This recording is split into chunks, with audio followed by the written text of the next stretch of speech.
Beli jajanan, scan aja pakai MotionPay. Diterima di semua toko seluruh Indonesia. Kalau apa sampai kayak gitu, karena mungkin saking lemesnya. Tapi kita mau bawa tuh nggak mau. Nah itu aja mungkin yang memang kadang-kadang saya suka kesel gitu. Maksudnya, ayo coba periksa deh gitu, ayo diantar.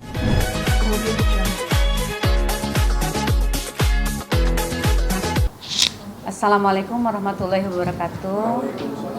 Ya, terima kasih untuk semua yang telah mendoakan Kang Deddy. Yang memang berita ini mungkin sangat mengagetkan, tapi memang mengagetkan kita juga karena memang tidak ada terbayang sama Kang Miing juga bahwa akan sakit seperti ini. Jadi pada awalnya memang Kang Deddy selama 1 minggu itu memang gulanya tinggi terus, jadi 405, kadang 385, fluktuatif dia naik turun, sampai kadang 278 naik turun. Nah, waktu itu memang kita ketemu dengan sahabatnya Kang Miing ya, namanya Pak Dwi gitu, cerita gitu, Pak, saya gula tuh tinggi terus, lalu dibilang bahwa saya kalau sujud tuh suka sakit dadanya katanya. Langsung beliau bilang bahwa udah Kang, kita periksa aja ke dokter jantung. Kaget gitu, enggak lah katanya, ini saya karena kecapean kali gitu. Tapi Pak Dwi memang langsung ini concern banget gitu, langsung udah saya sudah udah daftar untuk Kang Miing periksa gitu ini ke dokter. Lalu akhirnya karena sudah didaftarkan, lalu kita besoknya berangkat, ngobrol-ngobrol cerita dengan dokter, dan dokter tuh memang sangat menerangkannya begitu jelasnya gitu. Dan kata Kang Deddy maksudnya jadi kayak kita belajar, dan memang Kang Deddy nyerapnya juga enak. Akhirnya Bapak sekarang di EKG, USG dan lain-lain, mungkin nanti dokter lebih mengerti. Nah, dari situlah tahu bahwa memang ada yang tersumbat di dalam jantungnya Kang Miing. Itu mungkin untuk medis, mungkin dokter nanti akan menerangkan. Kalau di rumah sih memang biasa aja sebetulnya, cuman memang kadang-kadang suka cepat lelah, kadang main sepeda. Kang Miing kan main sepeda, dan main sepedanya juga enggak agak kenceng gitu. Nah, kalau ke rumah aduh sakit ayah, oh iya kecapean mungkin, pasti gitu. Saya sering ajak ya kita ke dokter periksa gitu. Enggak. Nah, selalu enggak mau. Itu aja mungkin yang dirasakan. Jadi memang sangat cukup mengagetkan juga untuk kami bahwa Kang Miing harus ada penyakit ini. Tuh. Apakah ada riwayat sakit juga dari masa mudanya atau gimana? Kalau jantung nggak ada ya, tapi memang kayak diabetes kayak gitu ada. Lalu lagi dulu misalnya ada sinus tapi dulu banget gitu, fatty liver kayak gitu mungkin karena kecapean. Itu sih sudah oke, udah nggak ada masalah. Yang sekarang ini masalah memang hanya di diabetesnya aja, diabetesnya yang sering naik turun. Dan sekarang ini di dalam 2 minggu kemarin ini, jadi kita ketahuan jantung ini dalam 1 minggu loh, dalam 2 minggu itu, dan langsung memang berat, cukup mengagetkan dan bikin shock untuk Kang Miing ya. Mulai ngerasa sakitnya itu berarti udah sebulan yang lalu ya maksudnya, dokter? Sering sebetulnya, kadang-kadang gitu ada sakit, ada apa, tapi nggak dirasa sama beliau bahwa udah ayah kecapean mungkin, ayah nah kayak gitu. Nah, yang kemarin itu karena cerita dengan Pak Dwi itu bahwa memang karena cerita dengan Pak Dwi itu Bapak pesankan, dan makanya Pak Miing mau gitu, karena memang udah didaftarkan gitu lah. Kita datanglah ke rumah sakit ini. Tapi bisa dikatakan ini baru-baru dan dadakan lah ya jantungnya. Betul. Sendiri Iya. belum ada kronologi sama sekali sebelum. Belum pernah periksa. Kalaupun general check up oke gitu ya. Kan kadang-kadang, tapi udah berapa tahun yang lalu itu ya, yang terasa concern memang kita periksanya dari mulai periksa sampai mulai operasi, dari kateter dan sampai operasi besar ini ya prosesnya 2 minggu ya dok ya, 1 minggu ya? 1 mingguan. 1 minggu lebih, cepet banget gitu. Selama ini kan Sabtu kan melakukan operasi bypass juga ya dok ya? Ya. Operasinya ini Operasi bypass kan Sabtu. Hanya satu aja di bypass, apa emang ada bocornya beberapa? Bukan, biasanya kan jantung kan ada 4 ya? Ya. Ada bocor 1 doang, 2 atau 3 gitu. Oke, mungkin saya klarifikasi, bukan bocor ya. Jadi ini yang tersumbat adalah pembuluh darah koroner. Nah, jadi ya setiap manusia secara umum itu disuplai oleh 3 pembuluh darah koroner. Nah, 3 pembuluh ini sebetulnya berasal dari 2 muara. Jadi kalau jantung sedek kepalan ini itu muaranya 2 pembuluh yang ke kanan, yang ke kiri itu sebelum bercabang 2 ada disebut dengan left main, cabang utama. Left main itu pendek, kemudian dia bercabang 2. Nah, Pak Miing ini kenanya sumbatnya di left main tadi, di cabang ini. Nah, kebetulan Pak Miing ini biasanya orang kalau pembuluh darah koroner kiri, left main itu cabangnya 2, ke LAD dan ke LCX. LAD itu left anterior descending dan left circumflex. Tapi Pak Miing ini seperti Trusula 3, Pak. Ya, kan setiap orang memang variasi anatomi lah. Nah, jadi beliau itu kenanya di percabangan ini. Dan khasnya pasien dengan diabetes itu tuh sumbatnya panjang. Jadi bukan cuma di percabangan itu, tapi terus sampai ke bawah. Sampai ke bawah, jadi sampai ke ujung pembuluh darahnya. Jadi makanya sangat ideal memang untuk tindakan pengobatan dengan operasi bypass. Kalau kita balon pepasangan stent, orang bilang ring-ring itu stent, gitu kan kita harus pasang dari ujung ke ujung. Satu titik aja tidak beres kan berarti flow-nya sampai ke ujung ke otot jantung tidak baik. Kalau bypass kan ya lebih efisien. Langsung dibikin namanya bypass flyover kan. Nah, jadi Pak Miing itu kita operasi bypass jadi ditambah 3 graf. Ya, 3 graf. Jadi ke 3 cabang-cabang itu. Jadi langsung ke sana. Tapi mengambilnya itu dari urat kaki kah apa dari mana? Ya, jadi untuk graf sendiri yang kita tanamkan, jadi ditambah ya, bypass itu bukan diganti, pembuluh darah koroner tidak bisa diganti, tapi ditambah. Itu ada 2 jenis pembuluh darah, biasanya pembuluh darah arteri, ya, pembuluh nadi, atau pembuluh darah balik atau vena. Nah, Pak Miing kita pakai 2 itu pembuluh arteri yang ada di dada, 5 left internal sama right internal mammary artery. Ya, karena kalau pembuluh darah arteri itu memang lebih bagus, long term-nya lebih baik. Jadi dia akan awet, tersumbat kembali bisa di atas 10 tahun rata-rata seperti gitu. Nah, cuman kan arteri tidak banyak stok di dalam tubuh manusia. Jadi Pak Miing itu dipakai 2 yang dari arteri di dalam dada. Nah, yang satu lagi diambil dari kaki. Nah, biasanya itu pembuluh darah vena gitu. Jadi pembuluh yang penting itu yang tadi kiri kita pasang semua yang arteri, Pak. Jadi long term guarantee-nya oke, ya kan panjang.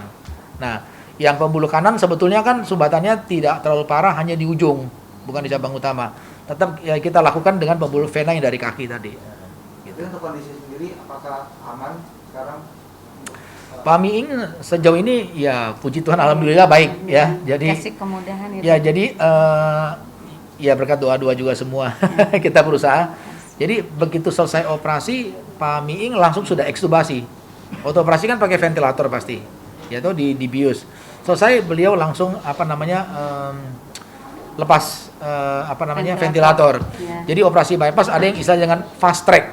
Fast itu cepat. Jadi kita langsung pulih gitu. Nah, sekarang semua selang infus, kateter kencing semua sudah sudah dicabut lah. Cuma tinggal 1 aja buat infus gitu. Tapi beliau masih di ICU? Di ICU ya. Mudah-mudahan besok bisa pindah ke ruangan gitu. Mungkin kalau ada yang bisa saya tambahin, ini ada dokter anestesinya, dokter Oh, iya. Erik yang bisa Silakan. menjelaskan keadaannya di ICU. Oh iya, ini dokter Utoyo ya dok, nama Ya, yang saya Dr. Utoyo. Jantungnya, Jantungnya. dengan dokter Erik dan dokter bedahnya dokter Bono. Kebetulan sedang berhalangan hadir ya. Ini gimana dok dari bagian anestesi ini? Saya jelaskan, saya kebetulan anestesi di bagian ICU-nya, jadi ya, saya dokter Erik, dokter anestesi tapi yang pegang ICU, jadi saya yang terima Pak Miing pasca operasi. Begitu selesai dari ruang operasi masuk ke ruang ICU kurang lebih sekitar jam 15-an waktu itu hari Sabtu. Kondisi memang masih dengan beberapa macam obat pengembangan jantung dan juga hemodinamik, masih tekanan darah, kecukupan oksigen, denyut jantung, irama jantung itu selama ICU masih kita pantau ketat. Memang biasanya pada pasien-pasien operasi jantung 1-2 hari pertama pasca operasi itu adalah masa-masa krusial, jadi kita harus pantau ketat itu mulai dari tekanan darah, fungsi jantung, lalu juga kecukupan cairan yang bisa memastikan bahwa oksigen delivery ke seluruh organ-organ tubuh juga tercukupi. Ya, dari masuk ICU sore sampai malam itu memang kondisi agak naik turun sempat. kami juga memang masih ada pengaruh sisa dari obat biusnya, jadi memang masih agak setengah-setengah sadar. Lalu mulai malam, pagi mulai lebih stabil, hari Minggu sepanjang hari saya sempat bicara juga akhirnya pada ngobrol sama Pak Ming karena sudah sadar penuh hari Minggu, tekanan darah dan kondisi-kondisi lain juga lebih stabil. Dia banyak cerita tentang riwayatnya sebelum dioperasi seperti apa, keluhan-keluhannya seperti apa. Ya memang ini operasi yang high risk, tapi ya syukur kita dari tim dokter bisa menjalaninya, dan juga semangat dari Pak Ming sendiri dan support dari keluarga, doa-doa dari keluarga dan teman-teman sekalian juga bisa membuat kondisi pemulihannya sangat cepat. Amin. Ya. Dari istri Mas Ming katanya tadi sempat ngobrol, katanya HB-nya sempat turun. Ya, hari ini tuh rencananya kan memang bisa keluar ya dok ya. Iya. Tadi maksudnya bisa ke pindah ruangan, tapi karena HB-nya Bapak 8,8, hari ini transfusi. Itu berapa cc? Jadi kita transfusi 500 cc lah, Hari kurang lebih ini, 2 ya. bag ya. Ya. Karena memang namanya operasi bypass kan ya dibelah dadanya, ya seringkali memang pembuluh-pembuluh kecil kan pasti dari tulang, dari kulit. Nah itu kadang-kadang kan tetap bisa merembes pendarahan. Jadi memang cukup sering orang-orang operasi bypass Pak adalah resiko pendarahan, ya kita perlu transfusi darah lah. Nah, Berarti transfusi di hari ini tambah 500 cc. iya 5 cc ya. Ya. Untuk pas lagi sempat dioperasi sendiri, apakah membutuhkan kantong berapa? Mungkin pada dioperasi kan tadi membutuhkan Tidak sih, Bapak waktu kita selalu standby darah pasti. Kami siapkan ya dok. Iya kami siapkan, tapi baru siapkan. dipakai ya ini. Karena HB turun ini Pak. Ya. baru besok dicek lagi kualitasnya. Iya, kalau udah bagus ya. Mudah-mudahan sudah berhenti lah. Ya kan gitu. Tadi malam agak turun, lalu pagi Ya. ini 8,8 langsung Ya. ditambah. Ini untuk risiko tersumbatnya itu kecil ya dok ya? Kan habis bypass kan biasanya kan ada yang tersumbat juga tuh. Ya kalau operasinya berjalan lancar harusnya tidak tersumbat. Ya gitu. Ya kan kita akan jadi setelah operasi saya cek sih tidak ada komplikasi. Maksudnya kalau dia terjadi sumbatan misalnya bypass yang pembuluh darah grafi yang kita bypass kan dia akan ada gangguan fungsi jantung. Nah, kita cek dengan ekokardiografi sih fungsi jantung Bapak sih normal. Baik seperti sebelum operasi gitu. Jadi operasi harusnya berjalan dengan baik ya. Dokter, untuk proses recovery-nya sendiri itu terbilang cukup lancar atau bagaimana? Cukup cepat sih karena Pak Ming dia begitu hari kan Operasi. Bapak tuh operasi hari Sabtu kemarin ya. Sabtu ya kan ini kan hari Senin ya. Sabtu itu namanya malam beliau sudah makan. Hari ini sudah habis ya Bu, makannya Iya. bagus. Jadi Makannya oke. bagus, alhamdulillah. Gado-gado. Dikirim sama teman. Terima Jadi hari ini kan kasih, semua itu udah banyak dilepas-lepas ya, udah nggak pakai. Alhamdulillah. Sejak operasi selesai keluar dari ruang operasi sampai ke ICU sudah tadi saya bilang kita menganut fast track karena supaya pemulihan cepat. Ya selama ini oke. Sebetulnya hari ini tadi rencana pengen pindah, tapi karena ada HB sempat turun, jadi kita transfusi dulu lah. Jadi kita mungkin undur 1 hari gitu. Tapi yang lainnya oke semua. Tapi dari Pak Ming udah bisa ngobrol kan? Oh sudah, dari hari pertama Sabtu malam Minggu itu udah langsung. Iya. Betul. Udah, jadi saya ketemu jam 3:30 ya dok. Iya, selesai Saya operasi dipanggil, 3:30 sore. Jadi masih alhamdulillah kata dokter Bono tuh, Bu alhamdulillah katanya maksudnya sudah sadar gitu.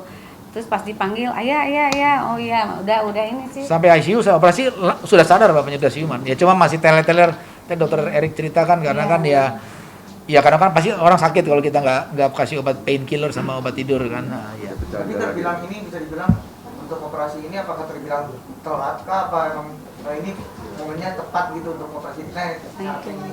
Maksudnya untuk Pak Ming sendiri. Ya, Pak Ming sendiri. Nah ini kan sebenarnya begini. Nah ini juga mungkin buat tambahan buat semuanya.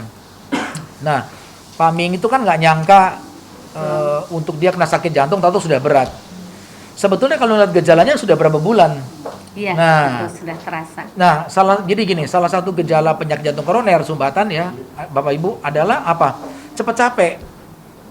Kalau beraktivitas terutama. Nah, kesibukan apa? Orang pikir capek itu biasa. Jadi memang ada orang yang sampai sakit dada, keringet dingin segala macam. Ya itu orang sudah datang ke dokter. Tapi kalau kita lihat sebenarnya proses penyakit sumbatan itu kan nggak mungkin sekejap langsung tersumbat 90% di cabang. Itu butuh waktu bertahun-tahun, bukan beberapa bulan, bertahun-tahun. Sumbat kan tentu dari 40%, 50, 60, 70 ya nggak? Nah, keluhan itu akan muncul setelah sumbatnya 70%. Di bawah 70 umumnya nggak beri keluhan. Nah, itu kan juga butuh per tahun. Nah, kayak tadi Pak Ming itu sebetulnya beliau merasakan ya, tadi kalau sepeda. Iya. Kalau sepeda itu beliau rasa di ujung udah capek, dia sakit dada. Ketika dia berhenti, stop dia hilang sakitnya. Pikir ya udah is okay. Pak Ming itu kan berobat ke saya, datang tadi ke poliklinik itu hari Sabtu 14 Mei yang lalu, 14 Mei sebelumnya. Jadi Oke. 1 minggu sebelumnya. Saya treadmill ternyata hasilnya betul positif. Saya bilang, Pak, ini sih kemungkinan besar sumbat. Namanya kita Masih jawab katanya, sudah biasa dok, katanya Sudah biasa. Pak udah sakit itu udah biasa. Kata dokter bukan sudah biasa, Bukan. justru itu. Ini udah gejala kuncinya. khas dari yang namanya angina pectoris. Gejalanya muncul ketika aktivitas, makin beraktivitas dia makin muncul. Nah, terus akhirnya kita janjian hari Selasa tanggal 17 Mei kita kateterisasi. Itu yang hasilnya sangat marah kan. Nah, Pak Ming dan Ibu semua kaget juga ya kan. Pak, ini sih sudah parah dan secepatnya lebih cepat lebih baik dilakukan tindakan yaitu tadi dengan operasi bypass gitu. Ibu, Om Ming sendiri memang tipikal yang bandel nggak sih Bu untuk kesehatan, karena tadi kan sempat kayak harus dipaksa-paksa dulu. Ya, sebetulnya kalau kayak makan, terus kayak cek gula darah itu rajin banget, pagi-pagi cek, makan diatur nggak banyak gitu, terus malam sebelum tidur cek lagi gula darahnya kayak gitu. Hanya memang kalau saya ajak mau, ayah kita ke dokter yuk periksa, misalnya ada yang dirasa nggak mau. Ini kejadian loh. Sebelumnya itu sebelum ketemu dokter kalau nggak salah, itu di rumah tuh udah sampai lemas banget dan kita udah nangis ya. Udah Davi udah bilang semua, Teo, ayo ke dokter, tetap nggak mau. Udah nggak mau gitu. Jadi udah sampai lemas banget, udah pesan-pesan segala macam. Kalau ayah nggak ada, kalau apa sampai kayak gitu. Karena mungkin saking lemesnya. Tapi kita mau bawa tuh nggak mau. Nah itu aja mungkin yang memang kadang-kadang saya suka kesel gitu. Maksudnya, ayah coba periksa deh gitu, ayo diantar kayak gitu, nggak mau. Nah kemarin itu hanya karena sudah didaftarkan ke Sama teman dekatnya, alhamdulillah Pak Dwi, ya. oleh Pak Dwi ada mau jadi langsung berangkat dan itu memang sangat mengagetkan sekali gitu. Sangat kaget gitu bahwa memang harus seperti ini, tapi bersyukur, saya bilang ayah bersyukur, ayah masih diberi kesempatan. Banyak orang yang sudah tidak tertolong kalau udah terkena serangan. Ini ayah sudah 95% ya dok ya. Kalau dilihat kondisi dan belum sempat jantungnya. terjadi serangan, jadi Ya, untungnya jadi di situ. saat kesini itu kita masih jalan, masih ke dokter, masih bisa nggak sampai terkena gitu, alhamdulillahnya itu. Ada pantangan sendiri nggak sih kalau dari Mas Ming sendiri untuk makanan setelahnya operasi jantung ini?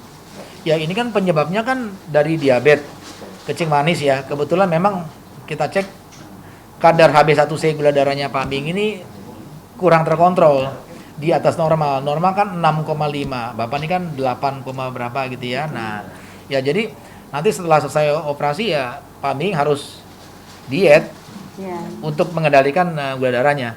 Kalau nanti nggak terkontrol kan bisa timbul lagi nanti sumbatan tempat-tempat lain ya nggak? Masalah waktu kan. Begitu. Apa aja sih pandangannya dok? Mungkin makanan itu ya, kayak contohnya apa mungkin? Kalau orang diabetes sebenarnya cuma 2, semua yang manis dan karbohidrat, makanan utama seperti nasi, bakmi, roti gitu-gitu ya. Jadi manis dan karbohidrat itu yang dikurangi, bukan tidak boleh gitu.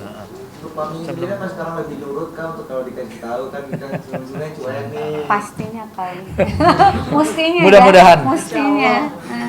Mudah-mudahan. Ya kalau Pak Ming sih saya lihat kenapa dia kaget juga karena gini, selama ini kan saya lihat Pak Ming itu tidak pernah ya Bu mendapat suatu penyakit yang berat. Ya. Beliau seorang fighter dan orang yang optimis ya nggak? Nah sehingga juga kan usia relatif muda kan, baru 60 something ya kan. Nah jadi pikir nggak nyangka masa saya bisa kena begitu kan. Nah, Ini sempat shock juga, jadi waktu tahu itu sempat shock dan memang kita juga sehari sebelumnya jadi periksa kita sempat nginep dulu ya dok ya untuk pemeriksaan di sini 1 malam dan besoknya kita pulang dulu, kita kumpulin anak-anak semua, ada teman-teman deket juga, saudara. Nah di situ memang sangat sedih banget gitu, kita bikin pengajian yang memang kayak perpisahan, kayak apa, memang udah hopeless mungkin. Ini katanya apa, tiket saya tidak tahu katanya setelah operasi ini apakah saya masih ada atau enggak. Nah itu yang bikin memang saya benar-benar tapi sekarang saya sangat bersyukur gitu bahwa ini cepat tahu sakitnya dan cepat bisa terobati. Alhamdulillah. Terima kasih dokter. Ya, sama-sama, Dokter Bu. Mona juga, dokter semua. Alhamdulillah. Untuk Mas Dedi sebagai sang anak nih, mungkin bisa mendapat sedikit tentang sakit ayah sendiri. seperti apa Mas Dedi? Ya baik, terima kasih kesempatannya. Untuk ayah saya sendiri, beliau adalah seorang pejuang untuk keluarga yang tidak pernah mengenal lelah. Kalau soal makanan memang ya ibu saya lebih tahu karena beliau yang sehari-hari gitu. Kebetulan saya kan sudah tidak tinggal satu rumah. Tapi everyday saya selalu komunikasi sama ibu saya, sama adik-adik saya, berusaha untuk ya artinya kita menjaga ayah kita nih gitu. Supaya apalagi setelah pasca operasi ini. Kalau sebelum-sebelumnya ya sama seperti saya mungkin juga ya kadang-kadang apalagi di dunia panggung makan seketemunya dengan intensitas pekerjaan yang sedemikian dahsyat, semuanya sudah ditentukan sehingga kadang-kadang untuk makan aja nggak ada kesempatan kan gitu. Tapi ya alhamdulillah berkat doa dari semuanya, dari keluarga besar dan tim dokter, terima kasih, dan juga rumah sakit yang sudah semaksimal mungkin memperjuangkan dan melakukan operasi dengan lancar. Dan kalau untuk sosok ayah pribadi, he is a hero for us. Dia adalah pahlawan sesungguhnya untuk kami. Mungkin itu aja. Untuk tadi kata saya singgung soal bikin nyanyi kemarin. Permintaan dari kami. Enggak, memang jadi karena ini kan kejadiannya tuh sangat cepat sekali gitu. Terus kita kaget dan Mas Miing juga maksud itu ya udah diam kadang ini, terus ya ayah kita kumpulin anak-anak deh, saya bilang gitu, kita ngumpul, mesti ketemu cucu-cucu juga gitu biar ngobrol dulu sebelum ayah operasi. Nah kumpul lah gitu, jadi ada kakaknya juga Pak Miing, ada semua lah kumpul. Nah keluarga besar semua, sahabat-sahabat juga ada beberapa yang bisa hadir juga. Nah di situ sedih, sangat sedih sekali bahwa memang di situ kayak bau perpisahan gitu.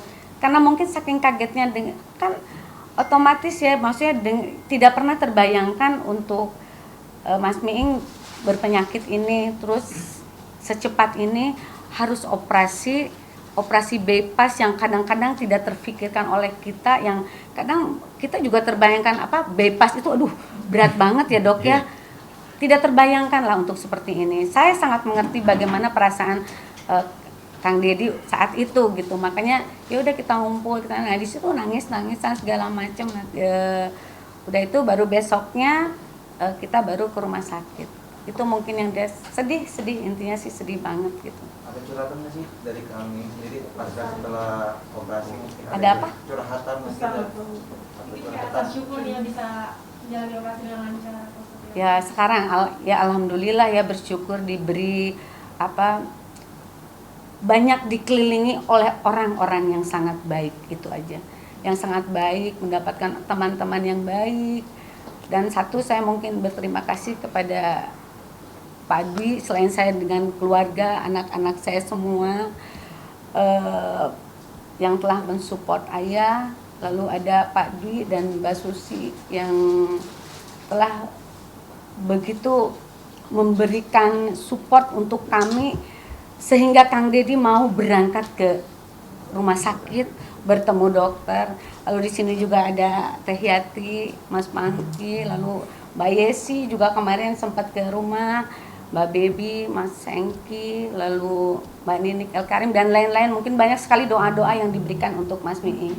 Jadi saya banyak bersyukur Kang Miing didoakan oleh semua yang begitu baik, masyarakat, teman-teman semua, handai tolan, saudara, kerabat dan semuanya. Itu hanya bersyukur, terima kasih, sangat terima kasih sekali. Berarti banyak support dari teman-teman kalangan artis juga ya?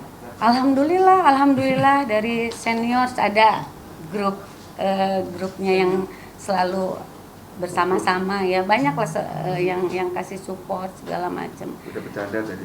Bercanda.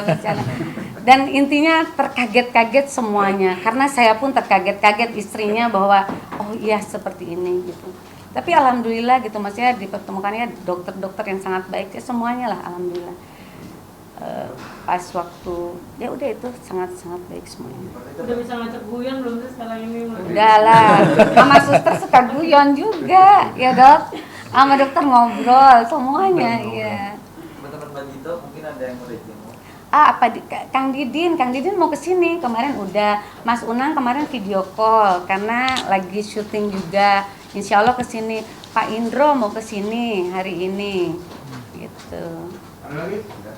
Terakhir Ibu, mungkin nanti kedepannya akan membatasi aktivitas sendiri pasca pulih dari sini atau tetap Ya. beraktivitas? Pasti kalau aktivitas mungkin dia nggak bisa ya, karena passionnya Kang Ming memang di situ ya, maksudnya bertemu orang, dia senangnya di situ. Tapi mungkin ada hal-hal yang bisa dilakukan, yang dulu dilakukan, yang sekarang tidak boleh. Ada batasan-batasan yang dilakukan dan tidak dilakukan, itu aja mungkin dari Memang Mak. lebih bawel sendiri dengan Om? Ya, udah pasti bawel, tiap hari bawel. Iya. Sebetulnya aktivitas sih nggak perlu dibatasi sih, Bu. Iya, nggak usah, berjalan aja ya. Ya kan sebenarnya kan jadi jangan takut dengan operasi bypass atau apa, kan sebenarnya tergantung fungsinya. Ya kalau fungsi jantungnya Pak Aming kan masih normal, setelah Iya. operasi juga baik. Jadi dia hanya butuh waktu untuk recovery beberapa minggu. Malah lebih baik mungkin ya, Dok, ya. Iya, karena kan udah nggak perlu takut lagi. Jadi nanti biasanya setelah satu sebulan dia bisa kembali back to normal activity. Sepeda atau apa tetap. Ya cuma dia mesti maintain diabetesnya, harus di-maintain, terus mesti makan obat pengecer darah. Jadi statusnya adalah operasi itu tidak menghambat. Justru kita operasi itu kan berarti memperbaiki jantungnya. Dia akan sudah aman. Jadi akan kembali ke normal. Jadi nggak ada pembatasan, Bu. Iya. Sebetulnya gitu. Jadi seperti Dia hanya biasa merubah ya. modify lifestyle-nya supaya jangan kena lagi gitu kan. Betul. Iya. Menjaga ya, menjaga. Iya. Tapi masih ada resiko terkena lagi nggak sih dokter? Iya, sekarang mungkin setelah operasi tidak, tapi nanti bertahun lagi tergantung diabetesnya. Kalau diabetesnya nggak terkontrol kan nanti muncul lagi plak-plak yang baru. Mesti sebetulnya, Pak. di-maintain makanya Iya. itunya ya. Iya. Kemudian